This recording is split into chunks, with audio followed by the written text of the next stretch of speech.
As the count now goes to no balls and 2 strikes, the score is 7-2, and we welcome you to Newton Rebels baseball.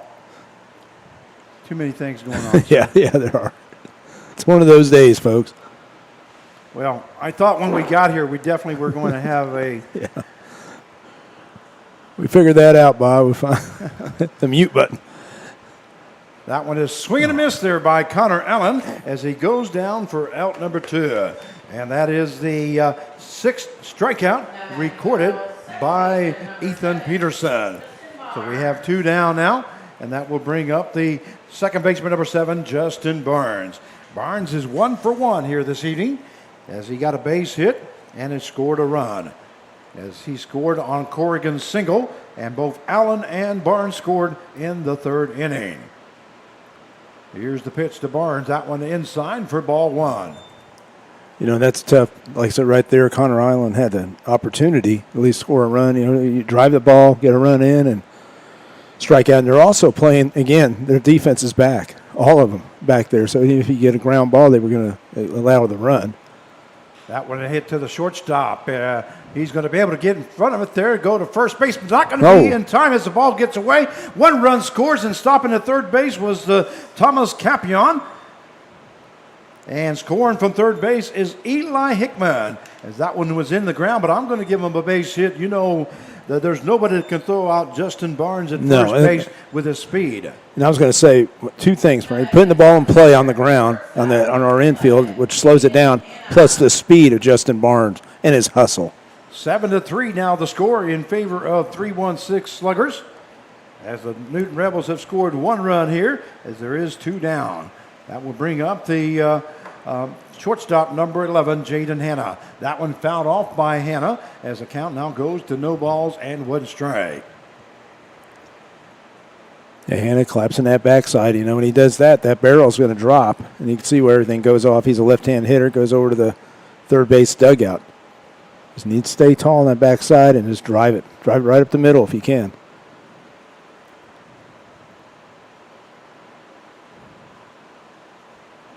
Some people are sending me messages, and I'm just letting them know that they need to find the new stream that we had to make up due to the fact that the other one was so doggone slow. Everything's in the green, which is good on this program. Oh, yeah. As the count now goes to 2 balls and 1 strike to Jaden Hanna. Barnes reached on a base hit. That is his 2nd hit of the ball game. And an RBI as Hickman scored from third base. And there goes Justin Barnes to second base. So now the Newton Rebels have runners on at 2nd and 3rd. And I like that Barnes is being aggressive. I've noticed that the last 2 or 3 games. He's been very aggressive and stealing bases. And 7-3 is the score now. And a low base hit here, which will definitely do us good. A swing and a miss there by Hanna, and he goes down for out number 3. That is his 2nd strikeout in a row by Hanna, and that is the 7th strikeout recorded by Ethan Peterson here tonight. But in the bottom half of the 4th inning for the Newton Rebels, they score 1 run on 3 hits, no errors, and 2 left on base. At the end of 4 innings of play, it is the 316 Sluggers 7 and the Newton Rebels 3. And we'll be right back.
And we welcome you back to Newton Rebels Baseball as we go to the top half of the fifth inning.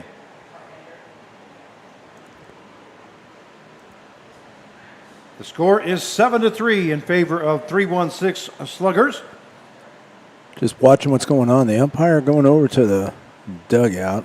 And I know there was getting some balls, but I know Coach Clark and they both had a little long discussion about something, and I kind of couldn't figure out what it was. We're due up for the 316 Sluggers will be the left fielder, number 23, Seeger Holman. Holman walked his first time up and got a base hit in the third inning. He did score a run in the second, and he also got left stranded at third base in the third inning. So Seeger Holman now up as he is 1 for 1 here this evening. And Spencer Maley now in his fourth inning of work.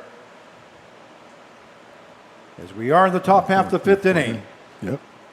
Here's Maley's pitch, misses outside for ball one.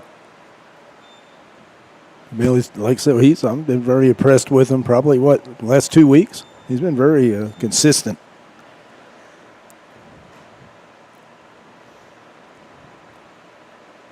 That one hit into left field. That's in for a base hit as Holman records his second hit of the ball game. Again, nice simple swing. Went to the left side last time too. All you got to do is get the bat on the ball. Well, and let's go with the pitch. Fine, yeah. It's fine. like, we're talking about Tony Gwynn and Tony Gwynn. Some of the Rod Carew, all those great hitters, the high average hitters. That's going to bring up the second baseman, number 1, Tanner Leonard. Leonard's up with no out. Runner on at first base, and here's Maley's pitch. That one misses low for ball one. 1 ball, no strikes now to Tanner Leonard, who is 0 for 1 this inning. He walked his first time up and scored a run, and then he flew out to right field to make the first out in the third inning. Here's Maley's pitch, and that one misses high as the count now goes to 2 balls and no strikes.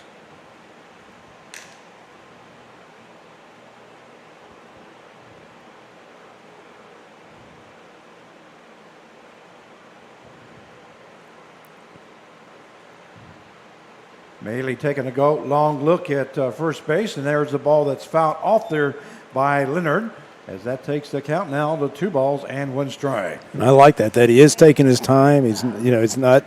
I felt like he was in a rhythm, such a rhythm they could read him if they're going to steal. This way he takes a look. Being left-handed, that's definitely an advantage. Well, he took a good look at Holman there at first base. He does the same here. Now comes back. That one just misses high as the count now goes to 3 balls and 1 strike. And that's something that we talked about. Look at your misses. Just how we talked about the outs of a hitter. Look about the misses of a pitcher, and he's not that far off.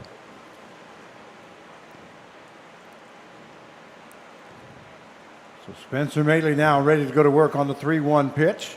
And here it is. That one, oh, goodness. That one is called ball 4, so there'll be runners now on at first and second. That one was awful close. He'll reach on a walk. And that will bring up the catcher number 2, Connor Flagg. Yeah, it's got a text from assistant GM, Jay Gibbs, saying that the stream is a lot better now, so that's good. Well, good. We are in the green, so we hope everybody finds it, because the other one is still showing live, and I didn't know how to. I thought I closed it, but apparently I didn't. I just had to remake a new one and start all over. That's the only way I could figure out to do it. That one misses high for ball 1. Spencer Maley needs to fight that home plate now, as there is runners on at first and second with no out here in the top half of the 5th inning. Here is Maley's pitch. That one across in there for called strike, and that will even up the count now at 1 ball and 1 strike.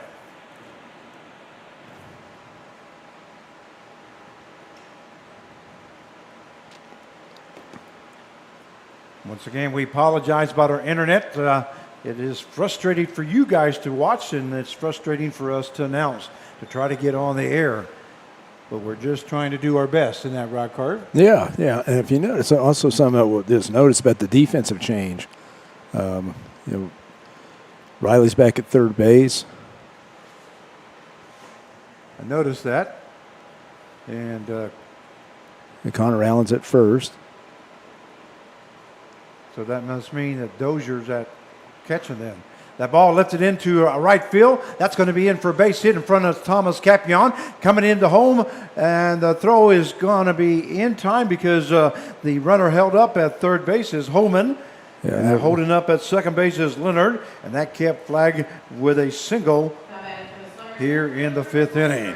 So the bases will be loaded for Drew Sturgeon, and no outs here in the top half of the fifth inning.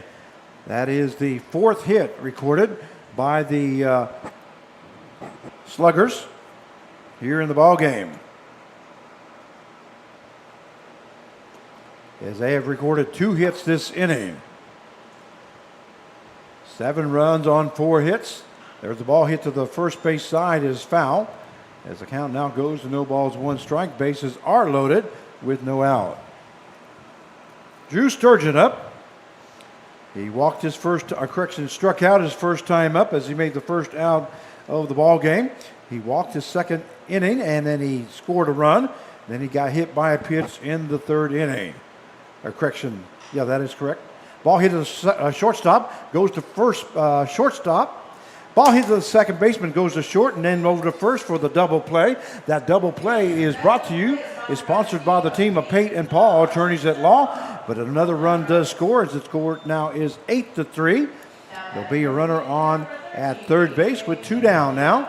That was a good, timely double play there. Right, and again, it's minimizing. If you can just give up 1 run, when you have bases loaded, no outs, if you give up 1 run, that's minimizing. That means preventing that big crooked inning, and that's what they need to do right here. Get this out. That was a 4-6-3 double play. That one in there for call strike, as the count now goes no balls, 1 strike. 8-3 now the score in favor of 3-1-6 Sluggers.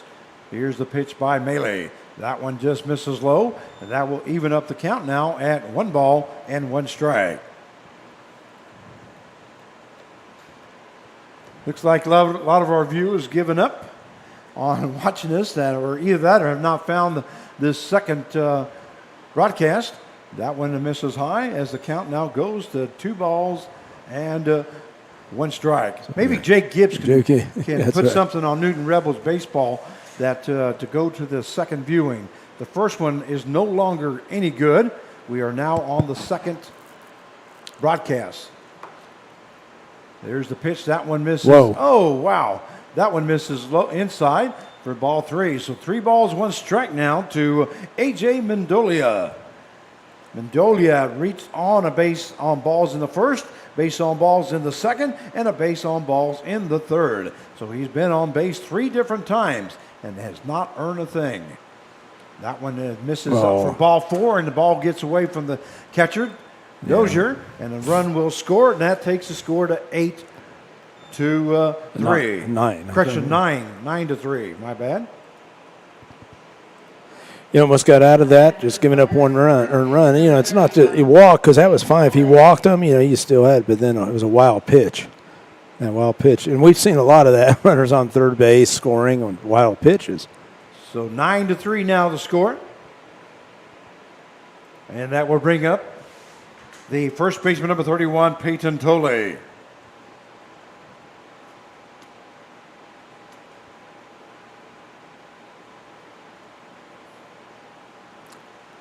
Throw down to first base, not in time.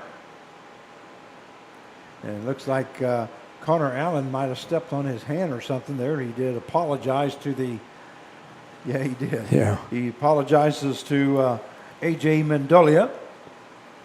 Look, he's all right. Yeah, he is all right. Jesus.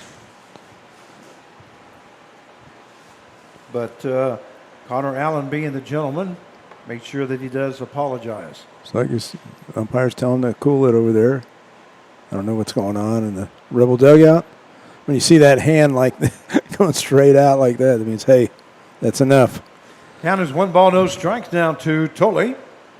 as we do have 2 down now here in the top half of the 5th. But the 3-1-6 Sluggers have scored 2 runs to make it 9-3. That ball breaking down low as the count now goes to 2-0.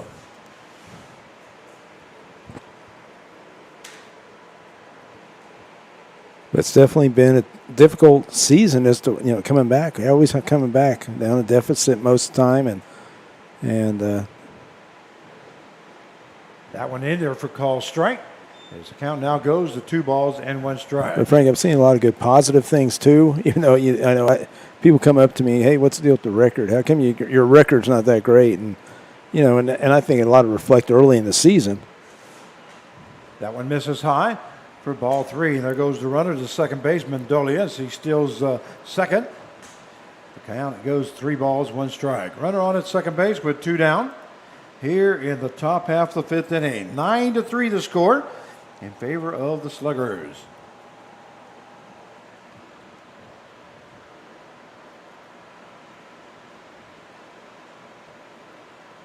A swing and a miss there by Tolle, and that will take the count to full now at 3-2. Good pitch there by Spencer Maley as he just basically challenged Tolle. Yep, and that's what he needs to do. I talked to him about it. I said, believe in your stuff. I said, it's not like you get hit around real hard. And Maley taking a good long look at second base. And the umpire calls timeout before Spencer Maley delivers that. But I like talking even though he did deliver it. Yeah, I like talking to players, though, because you play this game, I mean, it's 80-90% above the shoulders. And if I look at, I don't know what's going on over there, but the umpire's pretty distracted by something going on in the dugout, wouldn't you say? Yeah, I'm not paying attention to that over there, to be honest with you. That's why he called time and said something. Still worrying about my broadcast here. Yeah. But everything is in the green, which is a good thing. Green is good. Green is good. 3-2 now the count. And here is Maley's pitch. A hit foul ball down the right first base side. And the count will stay full now at 3-2. Again, back to the game as he goes talks to the pitcher. Dozier does. But it's just the mental game, Frank. It's so important in this. And that's what we see. I mean, you look at the physical abilities of everybody in this league. Pretty even. I mean, a lot of it's pretty even. But it's when it goes on the mound, the mental part.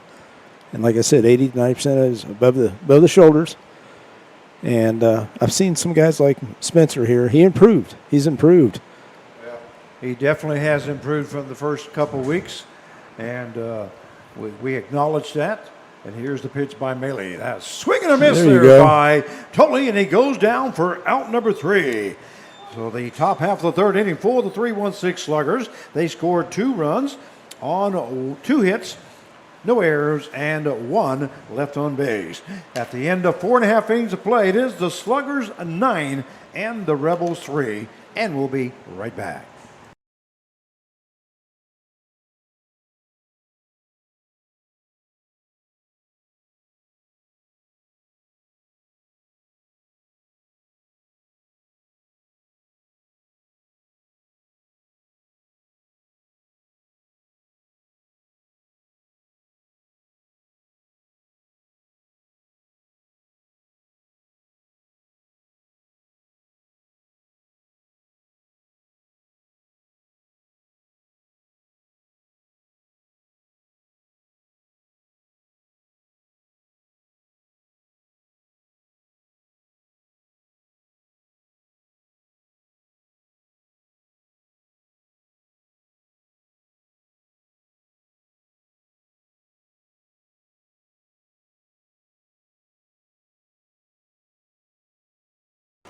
We're going to get on the air.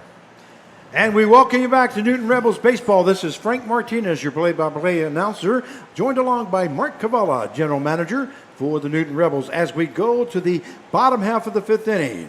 Once again, folks, we apologize about the internet. But now we think we're on. How long? Think we're on. We're not sure. But we've tried everything that we know what to do.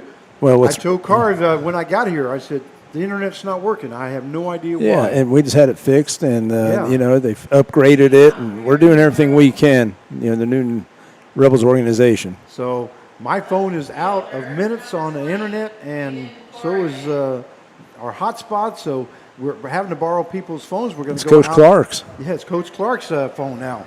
So leading off the bottom half of the 5th inning for the Rebels will be the left fielder, number 20, Aiden Corrigan. First pitch misses inside for ball 1.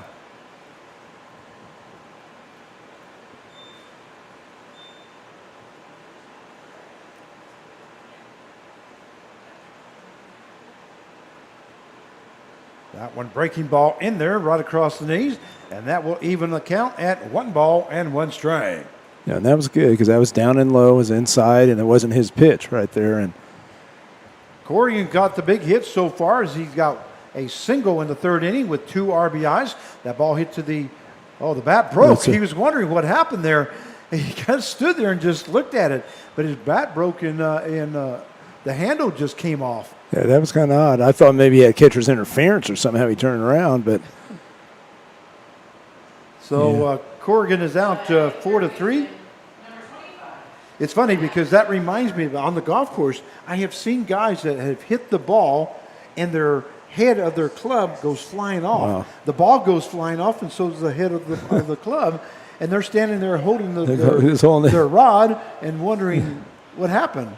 And that's exactly what Aiden Corrigan just did on that pitch as he hit the ball to second base, but he still had the handle in his hand and no bat. yeah, you just looking, what? Yeah. Didn't feel right. Just didn't feel right. Exactly right. That one, a swing and a miss there. And now batting is Dozier, Max Dozier now catching. You got to be pretty impressed with Ethan Peterson too. He's been around that zone. So he's got this little slider, fastball. That is the 3rd pitch coming up, and that one misses outside. I believe the count is 2 balls and 1 strike, but not exactly sure here. And I've been watching, like I said, I always watch. I guess it's kind of because I've coached all these years, and I watch the catcher where he sets up and see if the pitcher hits his glove. If this umpire is listening, give us the count. Thank you. He's looking at his clicker because he knows that's not right. There you go. 1 ball, 2 strikes. Okay, I knew it was the 3rd pitch. Just didn't know if he called that first one a strike or not. And he is out. Swinging is Dozier for out number 2. And that is the 8th strikeout recorded by Ethan Peterson. As we have 2 down now here in the bottom half of the 5th inning.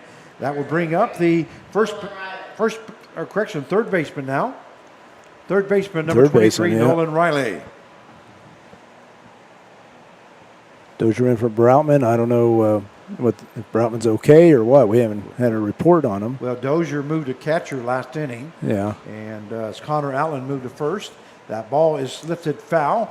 It's going to be out of play as the count now goes to no balls, 1 strike. But Hannah moved to, Hannah's been at shortstop. Hannah's still at shortstop. Moving over to first base was Connor Allen. Dozier at catcher. And Nolan Riley moved to third base as Brotman came out of the ball game. And Hickman is for Wingett. Hickman came in in center field there for Trey Wingett. And also looks like moving to right field was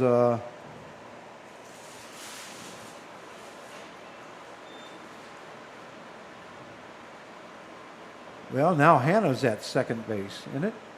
Brotman's at short now. No, that can't be right. No.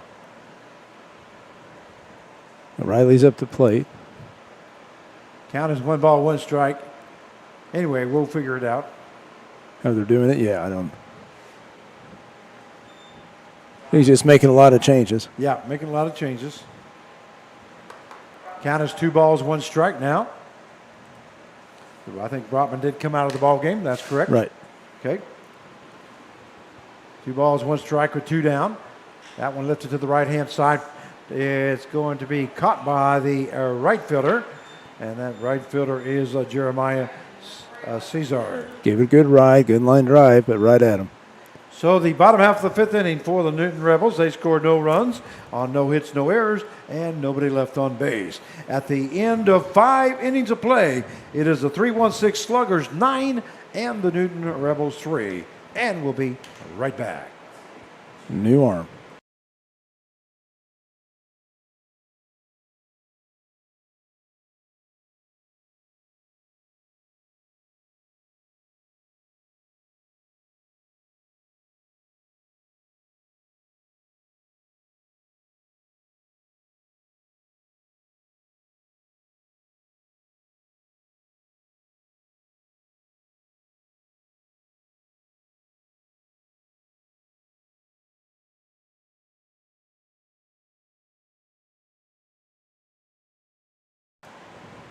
And we welcome you back to Newton Rebels Baseball as we go to the bottom half of the 5th inning.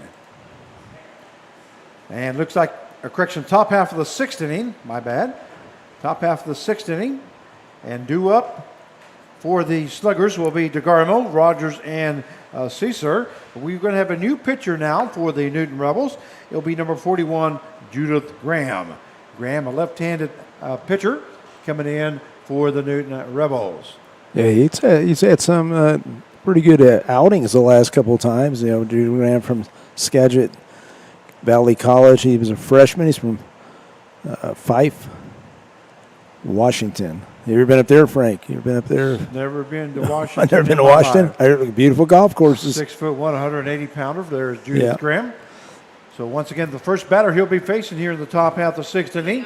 Third baseman number 6, Trey DeGarmo. Yeah, that should be one of your bucket lists. Play golf in every state. Well, yeah, that could be. Maybe one of these days when I retire completely. Yeah. First pitch is low for ball 1. As the count goes, 1 ball, no strike, down to Trey DeGarmo. Here in the top half of the 6th inning. The score is 9-3 in favor of the Sluggers. That one misses inside for ball 2. You know, Frank, my bucket list, I played golf since 5th grade, and I played exclusively. That's, football, basketball, and then I played baseball in high school, but I played golf. And that one in there for call strike 1 as the count now goes to 2 balls, 1 strike. We'd like to welcome Randy Madolia, who says, "Go AJ," the little sister watching. I'm sure he appreciates that. Randy, we'll make sure that we give you a shout out here on YouTube. Newton Rebels Baseball, you're watching. That one hit up the middle and moving over and good footwork. Great play is Hannah. Yeah, it's good footwork, how he lined up his feet. But I was going to say, Frank, is that I played 5th grade, 9th grade, up every day in the summer and this and that, played. Then I played some, college, like I do now every once in a while. Never had a hole-in-one. Never have had a hole-in-one? No, I've come close. I've been 2 inches from it. That one is fouled off by shortstop number 18, Jordan Rogers, as the count now goes to no balls and 1 strike. You might tell everybody how many you've had. Well, yeah. So give me one of those, I've had 7 altogether, 7 hole-in-ones. It's funny because my son, Paco Martinez, who was the head football coach for the Wichita Force and the Wichita Wild, he won 3 championships in 5 years in the professional indoor football team. Wow. And that's impressive. He's a better golfer than I am. I'm a 7, and the count is 1 ball, 2 strikes. He is like a 1 or 2 handicap. Wow. Okay. Well, he told me that I'd give up anything to have one of your hole-in-ones. And I said, well, just keep practicing. He hasn't had one, huh? He has not had one, but he's a better golfer than I am. Of course, I've been playing I didn't start till 85, actually. So that's the year that I started playing golf. And it was weird the way I started because I had a brother-in-law that was a real good golfer. I mean, he was one of the top golfers in the men's club that I finally joined. And he ended up getting a divorce from my sister-in-law. But anyway, he always used to invite me to come out and go play golf. Let's go play golf. Let's go play golf. And I always said no.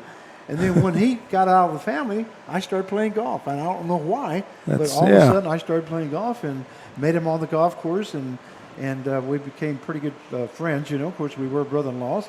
That one lifted straight up, and Dozier just fell asleep there for a second. Yeah, he just couldn't find it. Everybody was yelling back. Yeah, finally Graham yelled at him, and the ball did fall in the foul area. Once again, I'm going to say it again, foul territory. That's your new term. Goes to 2 balls, 2 strikes. Yeah. It's funny how when you get terms like that, they stick with you. Well, I think it might go nationwide. Well, actually, Jim Williams said something to me earlier. He goes, "I love your new terminology of foul area. Yeah. When I walked into the ballpark here today. Oh, what's that? Judah thought that was a strike, I guess, and just started walking off the mound. Yeah, he thought that was a strike. As the count now goes full at 3-2. But yeah, he says that. He goes, I like your terminology there of that one low for ball 4. So that will be, Rogers will be on at first base with one down here in the top half of the 6th inning. And I said, yeah, that's the first time I've ever used that, and I hope I never use it again. And here I am again tonight. And that's nothing wrong with that. That's what I was thinking when I saw that fall in. But what's wrong with having your own signature? That's your signature, like Vin Scully or anybody else, you know that. Well, I thought a swing and a miss was. Yeah, you can add on to it. There you go. Now batting will be the right fielder number 4, Jeremiah Caesar.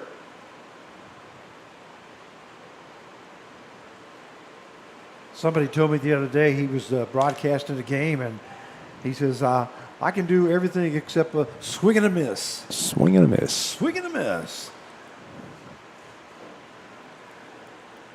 Throw over to first base and in safely is Jordan Rogers. You have a runner on at first base with one down here in the top half of the 6th inning. 9-3 the score in favor of the Sluggers. And a swing and a miss. There you go. That was a swing and a miss. Caesar. As the count now goes to no balls and 1 strike. The Rebels hoping he does that one more time.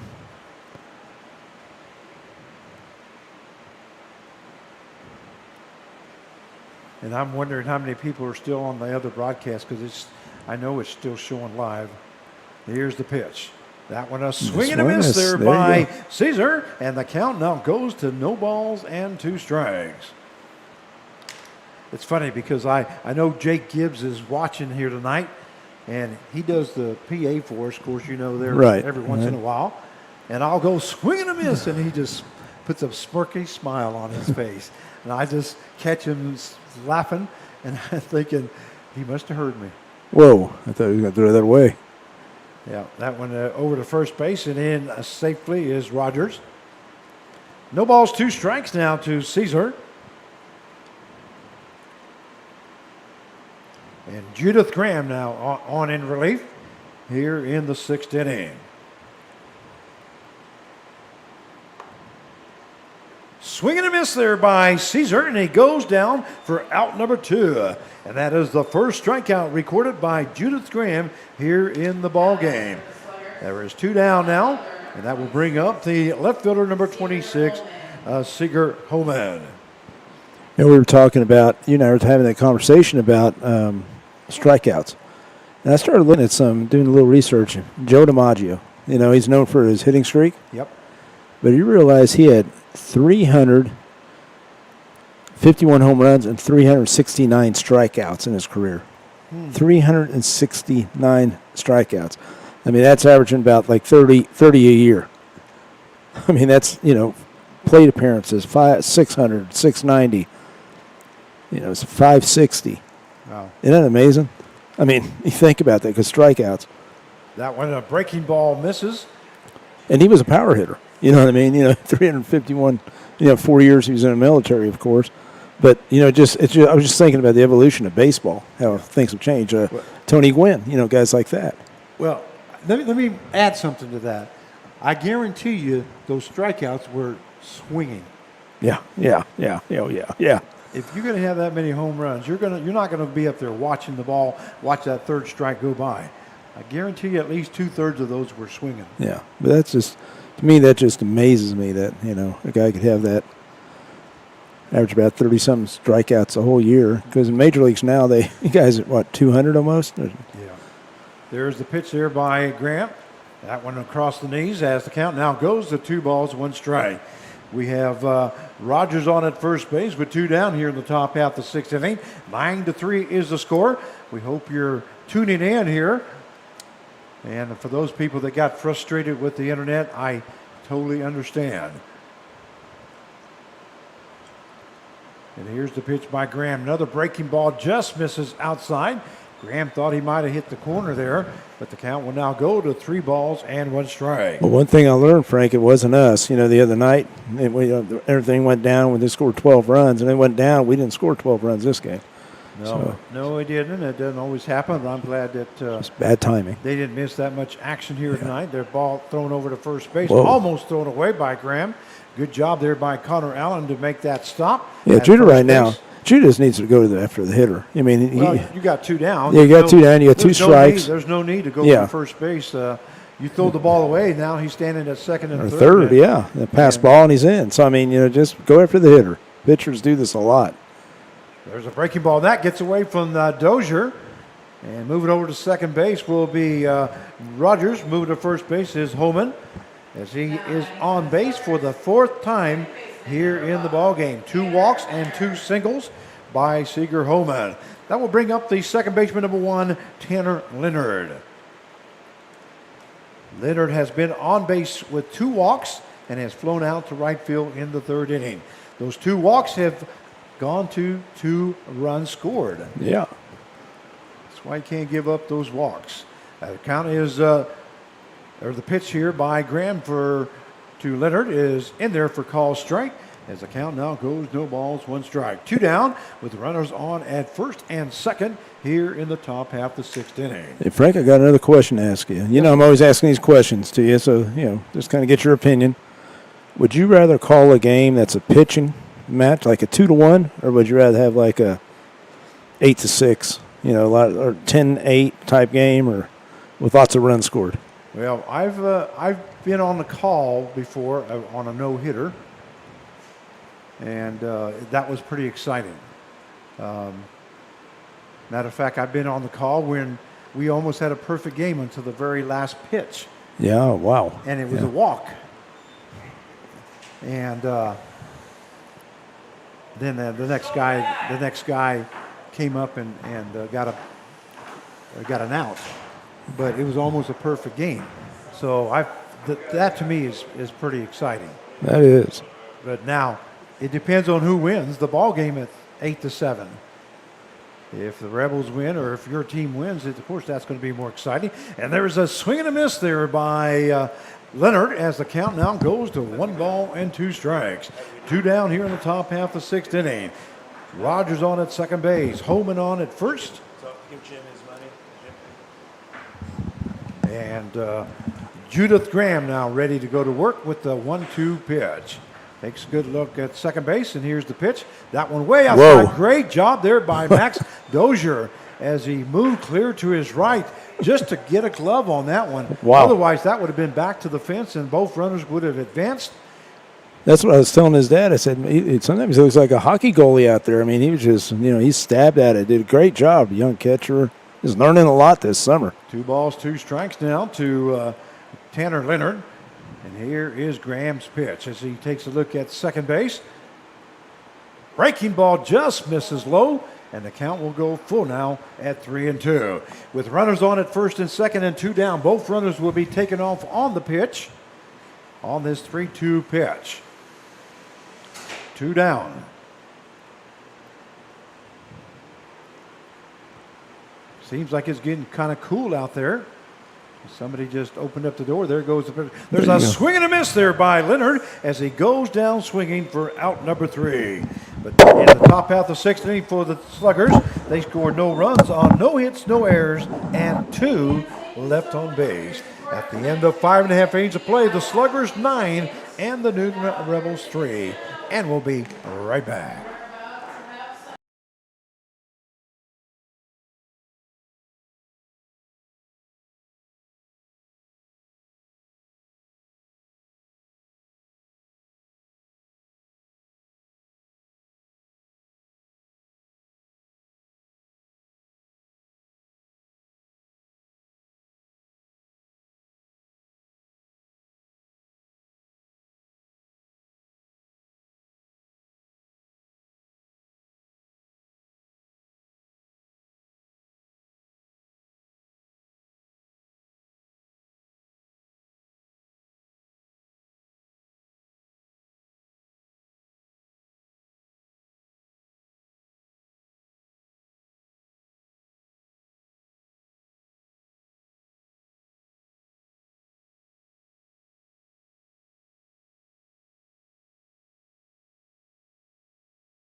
And we welcome you back to Newton Rebels Baseball. This is Frank Martinez, your play-by-play announcer. As we go back down to the bottom half of the sixth inning, 9-3 is the score in favor of 316 Sluggers.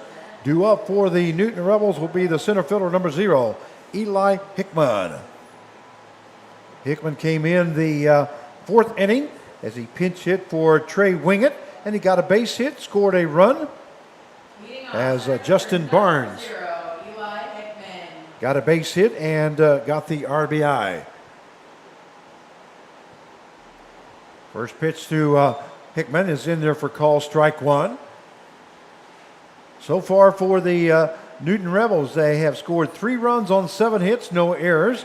And for the 316 Sluggers, they have scored 9 runs on 4 hits and no errors. That one misses low as the count now goes to 1 ball and 1 strike.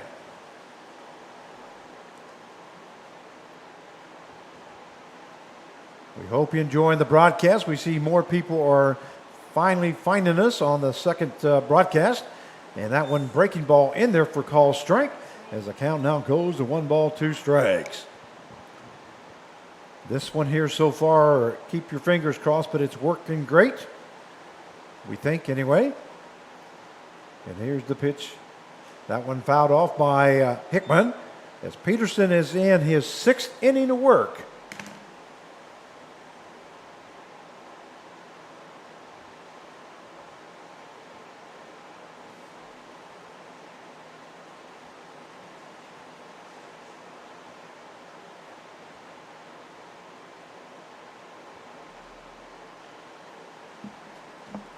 That one fouled off there by Hickman as the count stays at 1 ball and 2 strikes.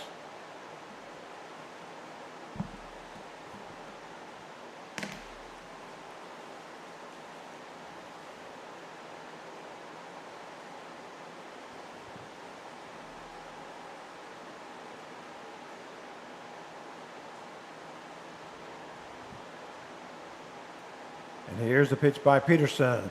A swing and a miss there by Hickman, and he goes down swinging for out number 1. That is the 9th strikeout recorded by Ethan Peterson. Doing a great job here tonight for the 316 Sluggers. So we have 1 down now here in the bottom half of the 6th inning. That will bring up the right fielder, number 8, Thomas Capion.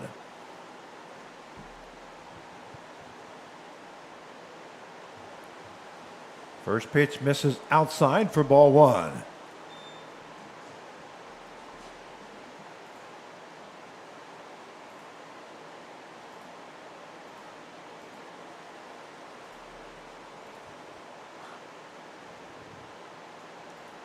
That one right across the knees as the count will even up now at 1-1.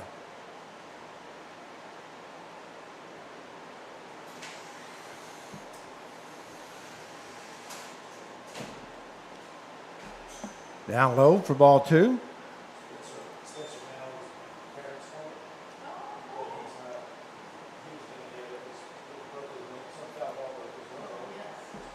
Two balls, 1 strike now to Thomas Capion as we are in the bottom half of the 6th inning. Capion 2 for 2 here tonight. That one fouled off by Capion. I would say that right now Mr. Capion is in the running for player of the game. So Stephanie Capion, listen up. Let your Capion folks know that right now he is in that running for the player of the game here this evening. He's doing a good job. Definitely the good talk we had before the game. That one lifted to the right-hand side. That's going to be out of play.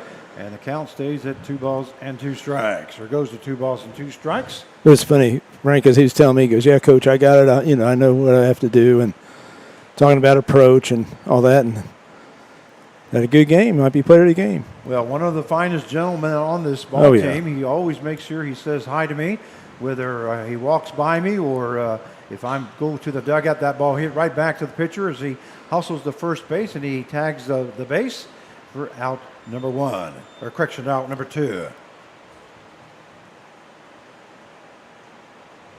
That would bring up the designated hitter, number 51, Bryce Nittler. So 2 down now here in the bottom half of the 6th inning. 9-3 is the score.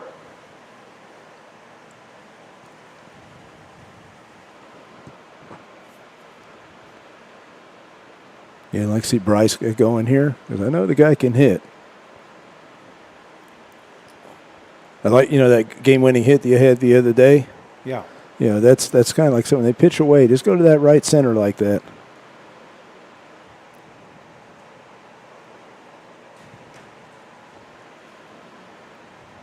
That pitch misses for ball 1. I'm going to plug in Mr. Clark's phone there to make sure we got plenty of power. Looks like it's going down just a little bit. That's our internet for tonight. Yeah, that one right across the knees as the count will even up now at 1 ball, 1 strike. Nettler is 0 for 2 here tonight. Actually, he had a sacrifice in the 4th inning. As he laid down a bunt, remember? A swing and a miss there by Nettler. And the count will now go to 1 ball and 2 strikes. It was a great bunt. As he moved Hickman and Capion to second and third base. I know Grandpa would be proud of that one. Oh, correction, that was Capion and Barnes. My apologies. That one right across the knees by Peterson. And Nettler stands there and looks at it for call strike 3. So that is the 3rd out of the inning here in the bottom half of the 6th inning. And that is the 10th strikeout recorded by Ethan Peterson. We're going to go to the top half of the 7th inning. The score is 9-3. And we'll be right back.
And we welcome back to Newton Rebels baseball as we go to the top half of the 7th inning. And Carv, looks like you have a follower. One fan, no. Go Coach Carv. You're my favorite. Boy, I tell you what, some people know how to. Yeah. That's my assistant GM, of course. Yeah, assistant GM. He must be wanting a raise or something. I think so, but he'll keep doing that, he'll get it. Yeah. Due up here in the top half of the 7th inning for the Sluggers will be the catcher number 2, Connor Flagg. All right, now who's the movie star now, or who's the? I got one. Yeah, you got one. No, you're the. I think if we did a fundraiser, Frank Martinez, come out here, get autographs. Oh yeah, right. That one in there for call strike 1, a breaking ball there by Graham. As a matter of fact, I think we should have Frank Martinez Day next year. Oh my lordy.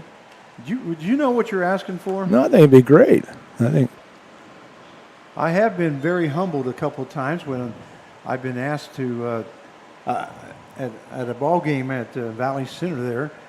I was asked by a mother there to take a picture with her son, and said, "We've been watching you or listening to you for 20 some years." Of course, her son was only 12 or 13 years old, but he said, I've been listening, she said, to you for 20 some years, and I wanted to make sure that I got a picture between you and my son.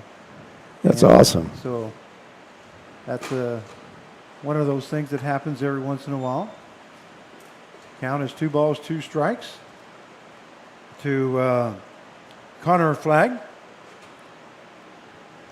It is cool, especially when you're like the NBC. That one lifted to the left-hand side is foul. Go ahead. When you're playing in the World Series, you walk out and players and, walking out. Then the little kids ask for your autograph. Yeah. And the kid came up to me one time, and I said, "You don't want mine, Get those guys. I'm nobody, Yeah, I know what you're saying. They come out and they want your autograph, and that's, to them, anybody in uniform like that is important. That's a breaking ball, misses inside as the count goes full now at 3-2. Yeah, Max, throw it right. They'll make the pitcher work. Throw it right to him.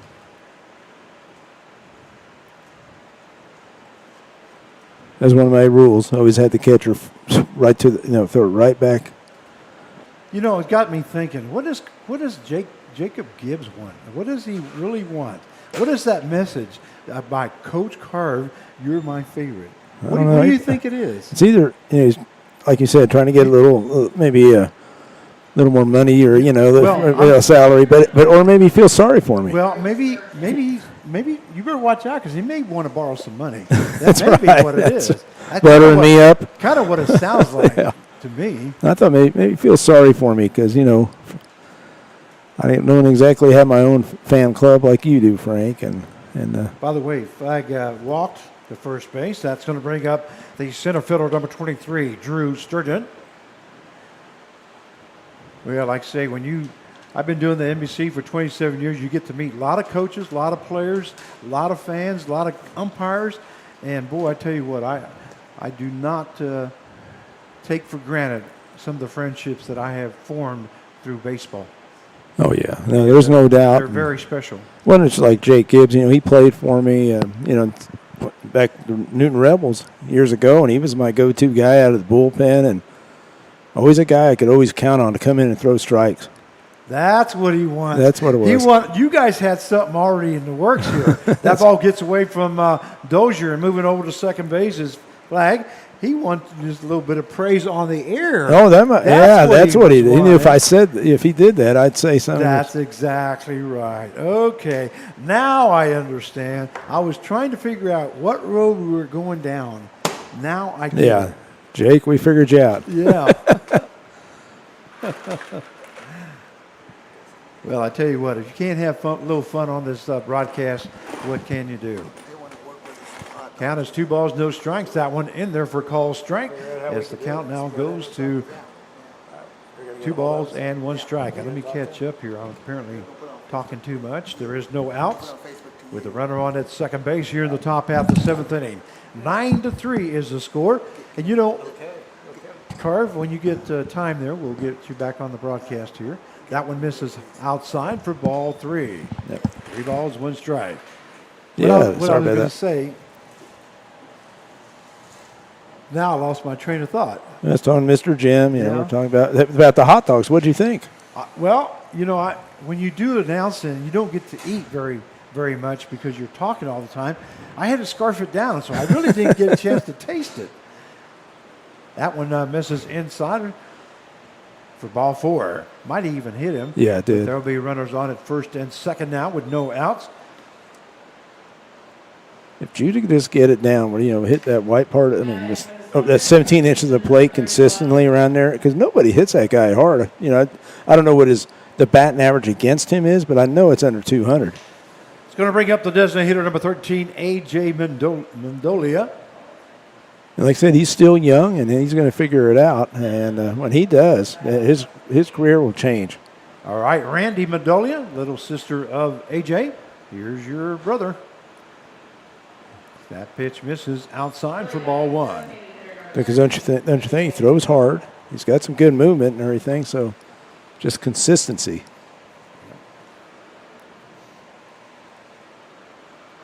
1 ball, no strike now to Mendolia. And Graham's ready to go to work. That one misses low for ball 2. So 2 balls, no strikes now to Mendolia. We have Flag on at first base who reached on a base on ball. Sturgeon just got hit by a pitch. He's now standing at first and moved Flag over to second base. And no out here in the top half of the 7th inning. That one down in the dirt, and that one gets away from Dozier. And both runners will advance now. And now we'll have runners on at second and third with no out. And the count now 3 balls and no strikes. You know, I did a deal one time. I had a pitcher kind of like this, little wildness and that, so I had him throw BP.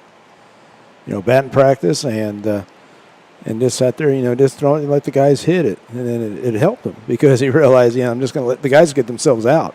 That one misses for ball 4. So the bases will be loaded with no outs here in the top half of the 7th inning. 2 walks and a hit batsman has loaded up the bases now. And that will bring up the first baseman, number 31, Peyton Tolley. If you watch BP, I don't care if it's Major League or whatever, a lot of those guys hit routes in batting practice. There's long fly balls, the guys, you know, roll over. Breaking ball, and that ball's going to get away. Another run scores. That will take the score now to 10-3. And it's just snowballing now here against the Newton Rebels as another run scores. Moving to third base is Sturgeon. Mendolia moves to second base as the count now goes to 1 ball and no strikes.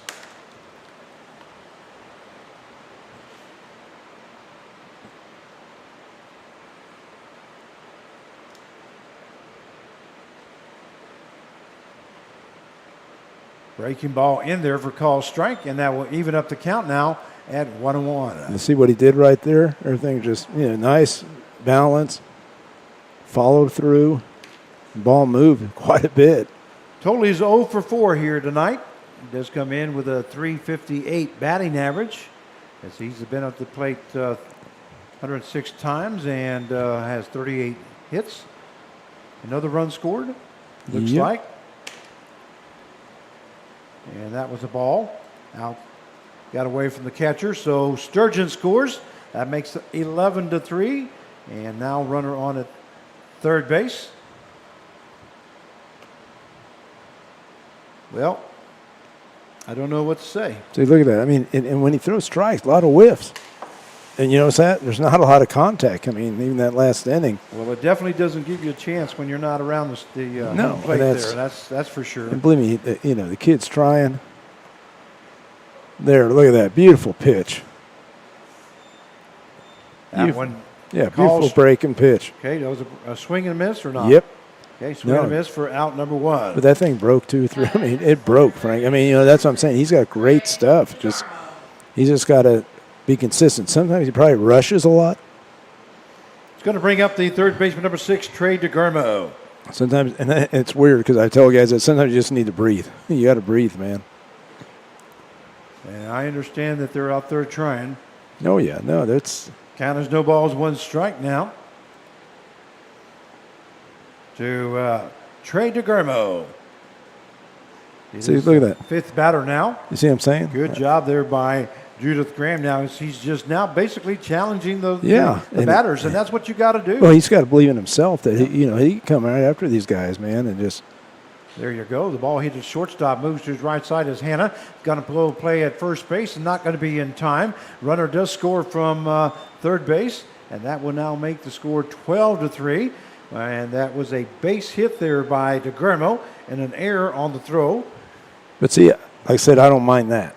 Yeah, I don't mind that. That was a ball that, you know, could have been made a play and all that. It was a tough play, but at least the guy had the swing and make an effort. He got on base. But when you're just standing there, it's like I said, taking a walk.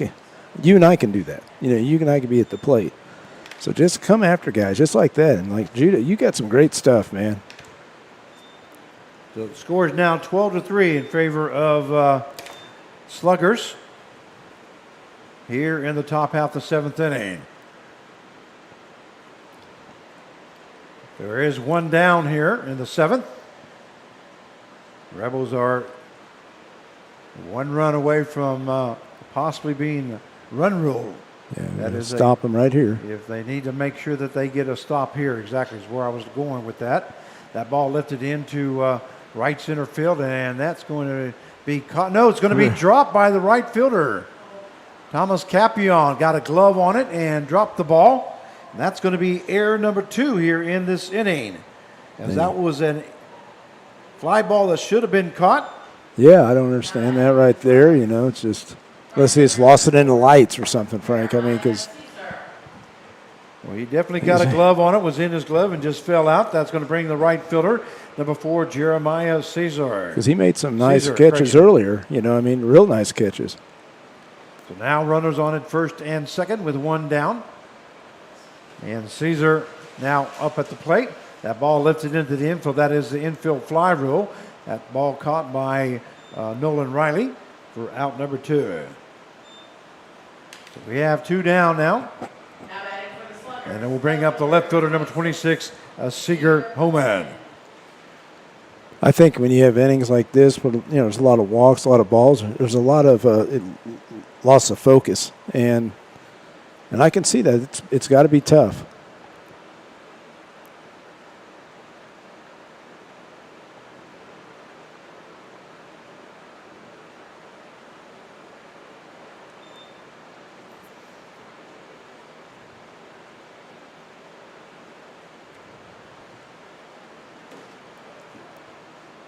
But it's just amazing, like we're talking about. If the hitters, like I said, we're out hitting them, Frank. 7-4. Breaking ball. Wow, that that's looked nice. like a good pitch there. Yeah. That one misses for ball 1. So the count will even up now at 1 ball, 1 strike. Runners on at first and second with 2 down now here in the top half of the 7th inning. I don't know if umpire might have said something to him, then the catcher was, Dozier was saying, I'll go talk to him, and something was right there, though.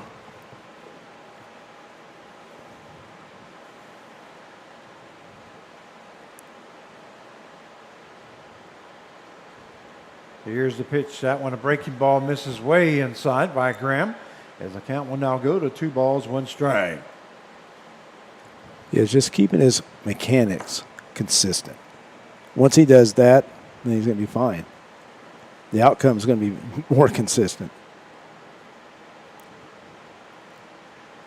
12-3 the score now in favor of the Sluggers. And here's the pitch. That one just misses low for ball 3.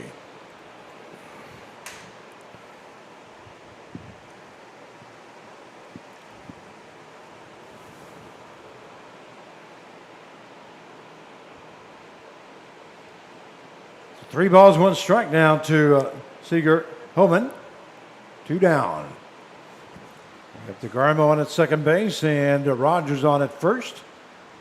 And that's a breaking ball. And that is ball 4. That is the 3rd walk given up here in this inning. So DeGarmo will move to second base, or correction, third base. Rogers will move to second, and Holman moves to first. And that'll bring up the second baseman, number 1, Tanner Leonard.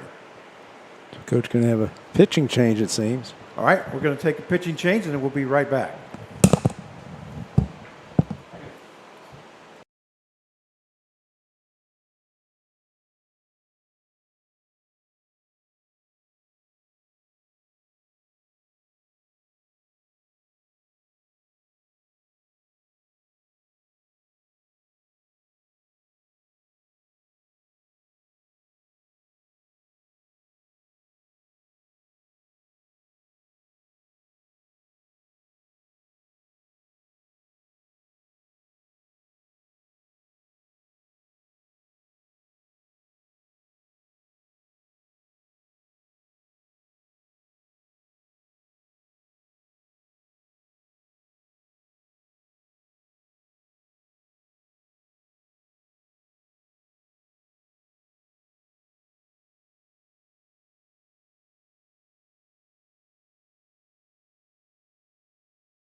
24. And we welcome you back to Newton Rebels baseball. Now pitching for the Newton Rebels. Number 24. Number 24, Colin Rabe. Now pitching for the Rebels. Again, now batting for the Sluggers, second baseman, number 1, Tanner Leonard. And he'll be facing the second baseman, number 1, Tanner Leonard. Yeah, Tanner Leonard from Searcy, Arkansas. 12-3 is the score. Runners on at first, and the bases are loaded, matter of fact. First, second, and third base. And here is Rabe's first pitch. That one misses for ball 1.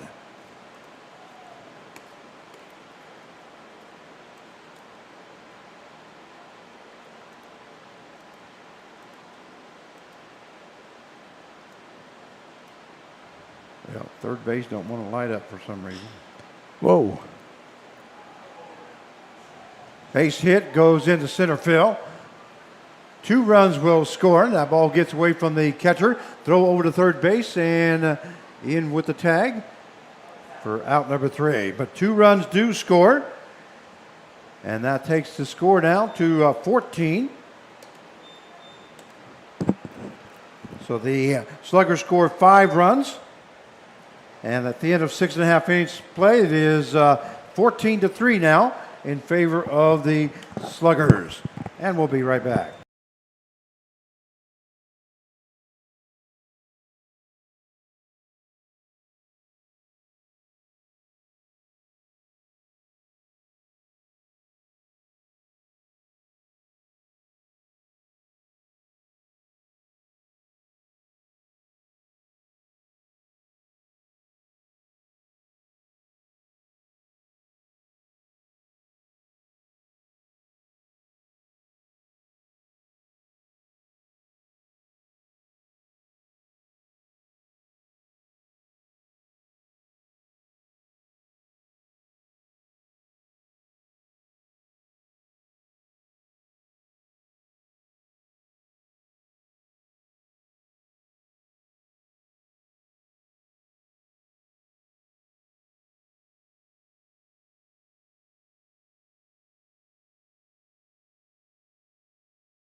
Yep.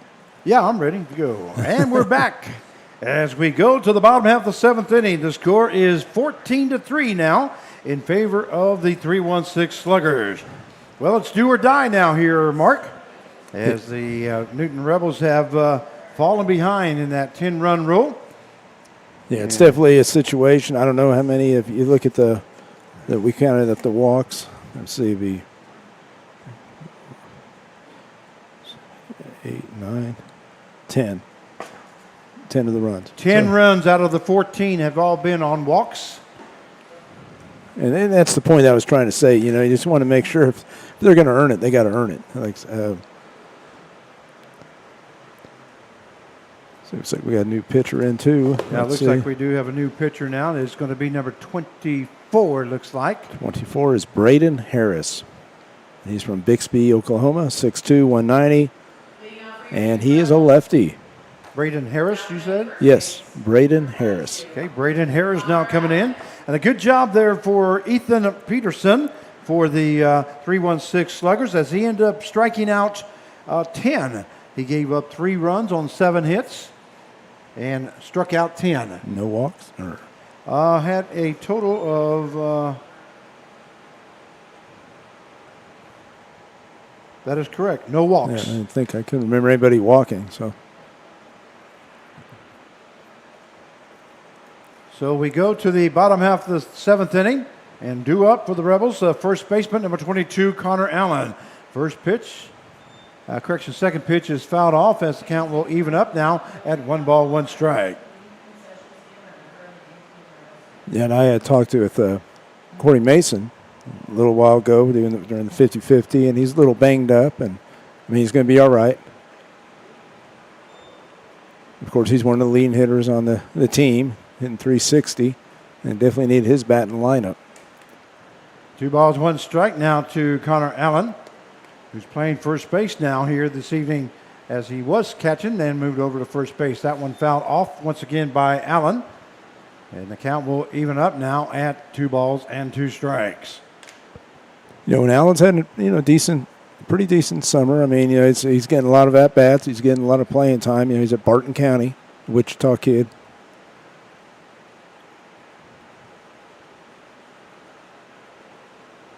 That one fouled off once again by Allen. He's hanging tough. Yeah, real tough.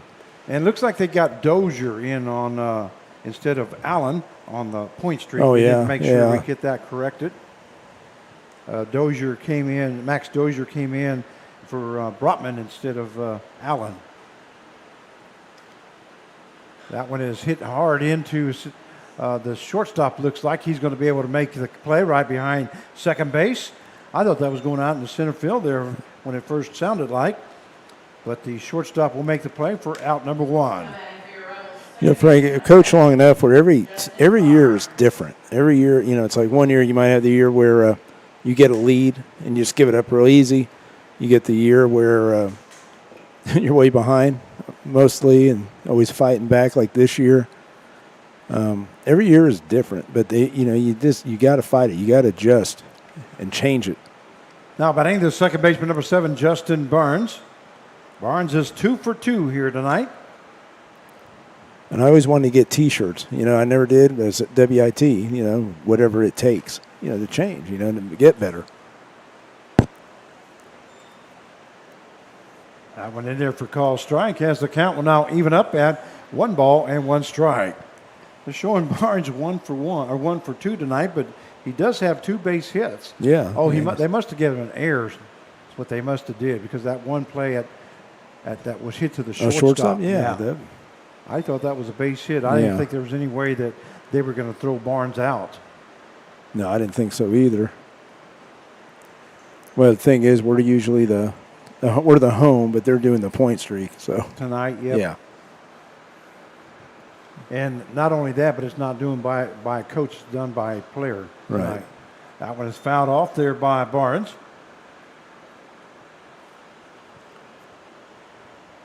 As the count now goes to, I thought it was 1 ball, 2 strikes. I'm not sure. What is it? 22. 22, 2 balls, 2 strikes. Okay, I missed a play somewhere. Easy to do when you're talking, not paying attention. That one is fouled off once again by Barnes. Well, like I said, I was impressed with that play that we were talking about. Barnes putting it on the ground, and that's what he needs to do. I think he needs to do that more. It's, you know, he got in that little fly ball binge, but when he puts the ball, because he's speed. Look how fast he was, man. He made that play. The shortstop had a rush on it. And well, that's why I thought it was a base yeah, hit. that's what I thought, There was no too. way they were going to get him out. And here's the throw. That one down into the ground as the count goes full now at 3-2.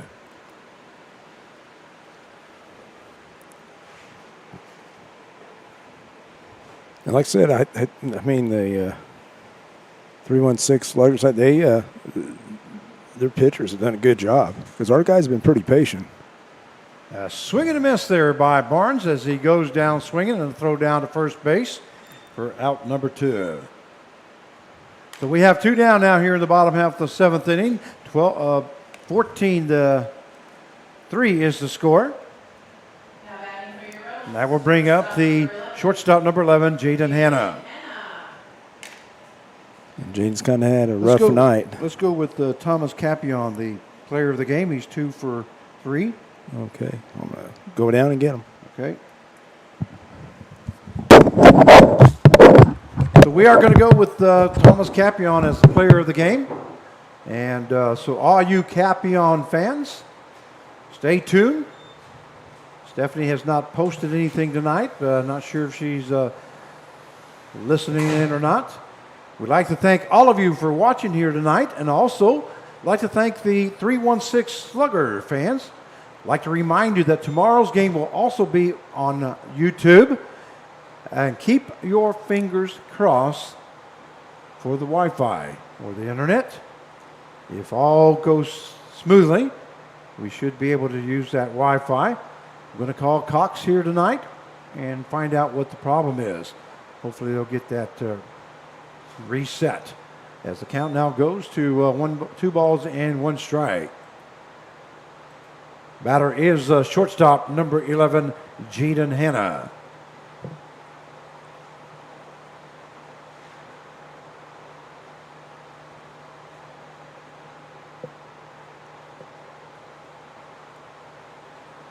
That one swing and a miss there by Hanna, and the count will now go even at 2 balls and 2 strikes.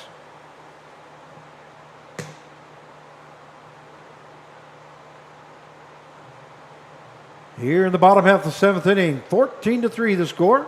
And here's the pitch. That one misses high, and the count will go full now at 3-2.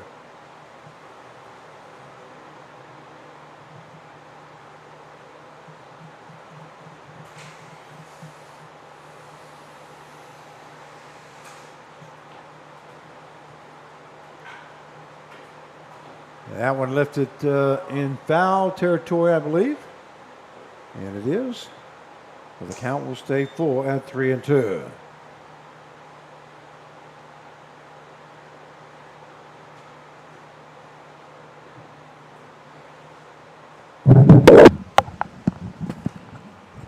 So 3 balls, 2 strikes now to Hanna.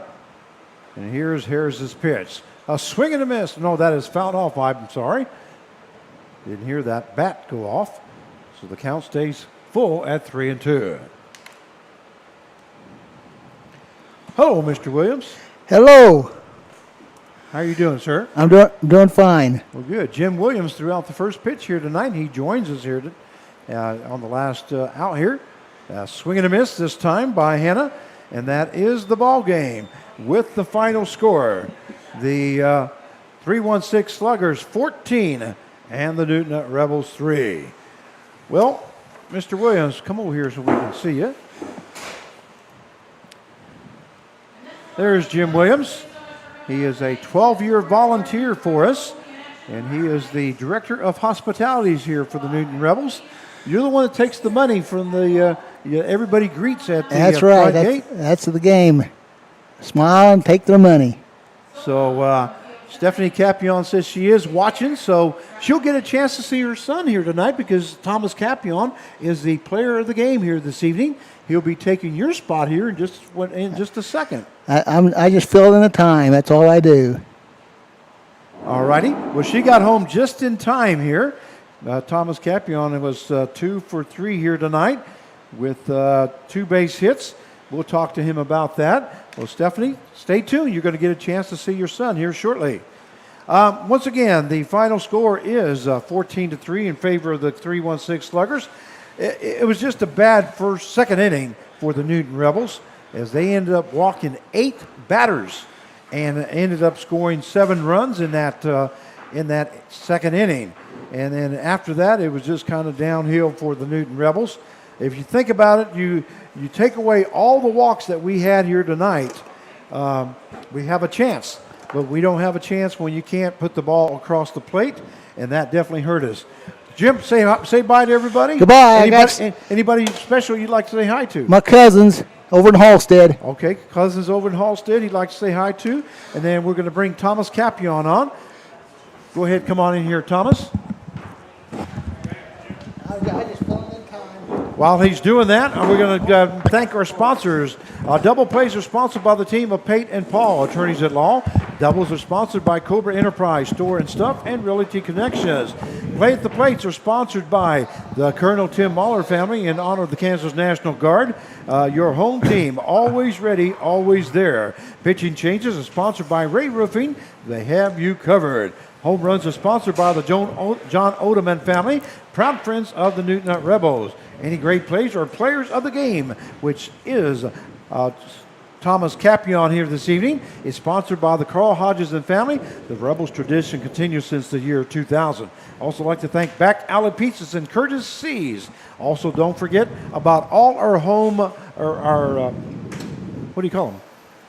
Sponsors? Home sponsors. I couldn't even think about it. Our sponsors for the kids that keep them at their houses. We appreciate that. And now we welcome Thomas Capion, who is our player of the game here this evening, who went 2 for 3 here this evening. You had a base hit in the second inning, and then you had a base hit in the fourth inning, was stranded at first base in the second, and was stranded at third base in the fourth, and then you grounded out to the pitcher in the last inning there at bat. But we wanted to bring you on. I happened to shout out to your mom, say, I hope that you're watching because Thomas is going to be the player of the game, and she just said she just got home. Nah, they always seem to be watching. Let me put you on here. There we go. Yep, they always seem to be watching. So I love being able to play and do what I love most. I appreciate it. I appreciate you giving me the ability to do this. Well, we welcome you once again here to the player of the game, and I know you want to say hi to everybody back in Hawaii. Yeah. Now, what time is it in Hawaii? Do you know? 5 hours behind, so it's about 4:45. Okay. Well, it's still early then. Yep. When you're talking about the sponsors, I already gave them a little shock. So there you go. Yep. That's how you do it. Well, anyway, we do want to make sure that we do say your parents' names. Who are your parents? It's going to be Michael and Stephanie Capianch. Okay. And then shout out to the sisters Maria and Teresa, and my brother Sam. Okay. Yep. And now, what college you go to? Going Waldorf University in Iowa. Okay. Forest City, Iowa. All right. And then the other thing that we ask is who your favorite player is. It's got to be JD Martinez. Okay. JD Martinez. He seems like he's very knowledgeable with his craft, and it's always you got to be working on your craft every single day, like every hour. Like it's a blessing to do, and he's got knowledge about it, and I would love to. And I'm trying to remember. Did you gave it to me on a text? On a text? Yep. Okay. I've got to find it then, because I've been keeping it just whenever you're going to be a player of the game. Let's see here. I've been trying.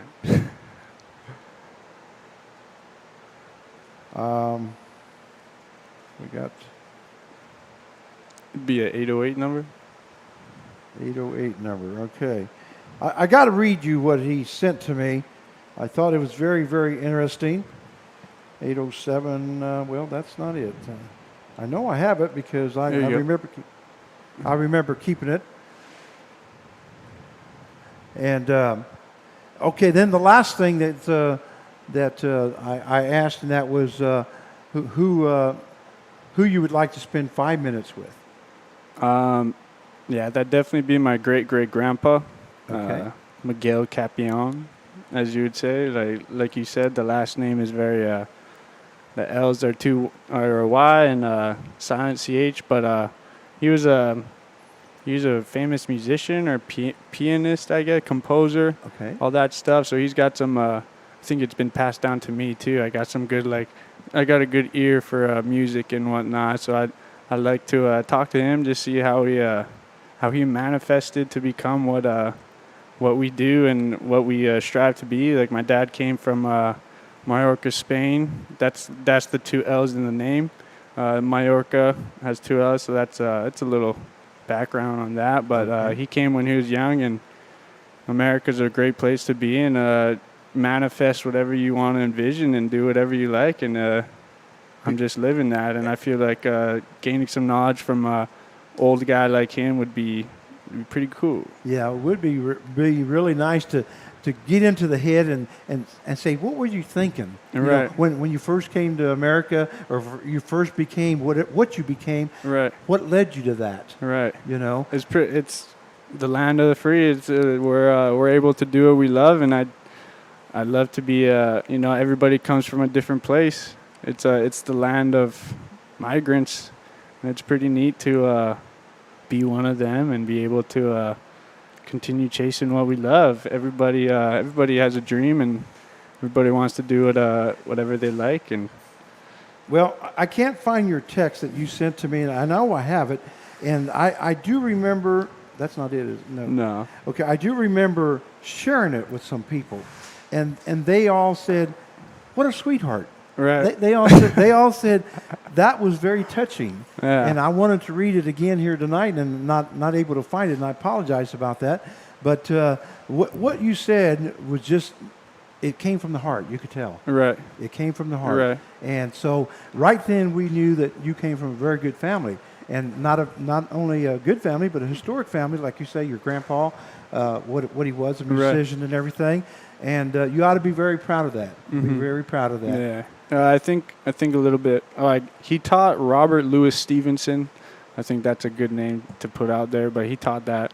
But the one thing I think you would say was heartfelt that I think you reached out to was pretty much like there's not a difference between me and you, me and Carve. You know, like you guys, we're all the same, right? It's like we all have this one vision of being better than ourselves than we were yesterday. So I think I don't care what's happening on a day to day. It's like there can't be any complaining. It's like we're on this world together. We're all chasing something, and I feel like it's just one. We're all Ohana. We're all family, and it's a beautiful place to be in. I'm glad we're alive to share it together. Well, how old are you, by the way? I'm 23. 23 years old, and my gosh, the maturity on this young kid of the knowledge and the outlook on your life to come is just outstanding. Right. I just want you to know that. I appreciate it. I'm 66 years old, and I've never thought your way. Right. But I try to be friendly with everybody, and I try to be nice to everybody. Oh, and trust me, I give some bad stares. You know, like I don't mean to be staring hard or like no, you're not. mean mug or anything. No, but like you're not. But I love it. I'm just letting you know that it is noticeable. Right. What you're doing and what you're saying, you can tell it comes from the heart. Right. And like I say, that text that you sent me, I showed it to a couple people, and they all said the same thing. They go, "Wow, he's just a doll. He's kind of son that you want to have." I have 8 kids. Wow. And I'm very proud of every single one of them. Right. You know. Nice. And I have one that really talks the way you talk, the way thinks the way you think. Right. And I have a lot of them that are very close to that. But and I feel like it's the upbringing, that got you there. Oh, it has to be. It's, it has to be. I got 3 older siblings, and I was always the one to just watch. Like older sister got in trouble, she gets mad, and then I'm like, okay, don't do that. There you go. And then I got my brother. He went to college 3 or 4 years after or before I did, and 1 year out of high school, I was pretty much living with him, and he just dropped knowledge on me.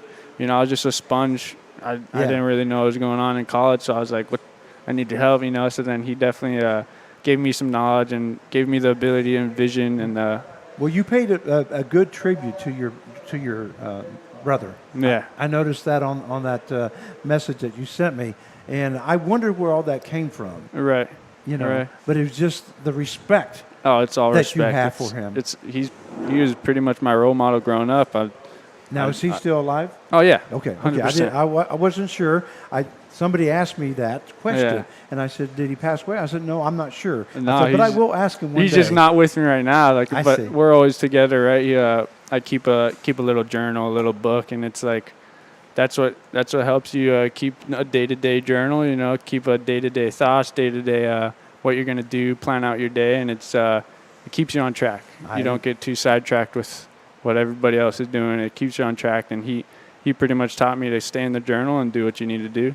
There you go. But he's actually doing door-to-door sales in California right now. Oh, wow. So he's dealing with a lot of failure as well as I am. It's a good way to create a stronger mindset, a little mental grit. I see. Well, that's a great story. We hope you're all enjoying this interview, because I've been waiting to get you up here and have this conversation with you, because Right. I actually wanted to bring that text, and I have read it on the air before, by the way. Yeah, I have read I've it on the heard. air, but I wanted to read it again, and I just can't find it right now. I don't know why. Nah, you're But, fine. I wish it was a better result, but I'll be here within here pretty soon, next coming days, and hopefully it could be a different score. Yeah, exactly right. So, well, I wanted to tell your parents they ought to be very proud of you.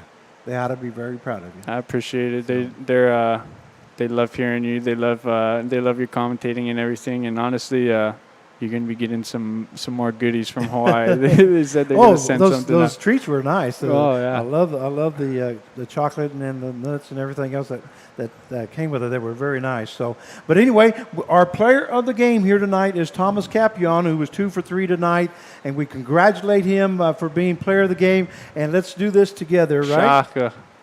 Aloha. Okay, there you go. There you go. And is there anybody else special that you'd like to say hi to before we get off the air? No, just family. Just family. There you go. There you go. Maybe the Trumans. The Trumans, my host family. Okay. They're help me out a lot. That's about it. Okay. Well, here it is, player of the game, Thomas Capion. We'd like to thank Carl Hodges and family for being the sponsor of the player of the game. And the final score was 14-3, not Newton's favor. But we'll come back tomorrow evening, and we will have a game at 7 o'clock. We'll get on the air at 6:45. This is Frank Martinez, the voice for the Newton Rebels, wishing you a good evening. And we'll see you tomorrow night as the Newton Rebels take on the 316 Sluggers tomorrow evening at 7 o'clock. You've been watching Newton Rebels Baseball. See you tomorrow night.